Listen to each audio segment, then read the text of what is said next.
Hello, on the screen is a summary of what I will go over in this video. Make sure to watch to the end so you don't miss anything.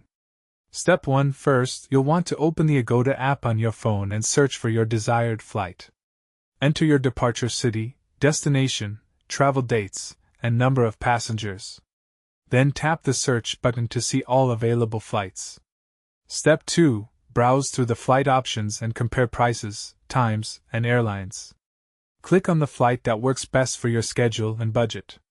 Make sure to check the layover details and total travel time before selecting. Step 3. Review your booking details carefully, including passenger names, flight numbers, and total price. Verify that all information is correct before moving forward to avoid any issues. Step 4. Proceed to the payment section and select cash as your payment method from the available options. You'll see the cash logo and a prompt to continue with this payment gateway. Step 5. You'll be redirected to the cash payment portal where you'll enter your registered mobile number. Complete the authentication process using your GCASH app on your phone. Confirm the transaction amount and authorize the payment through your GCASH account to finalize your flight booking.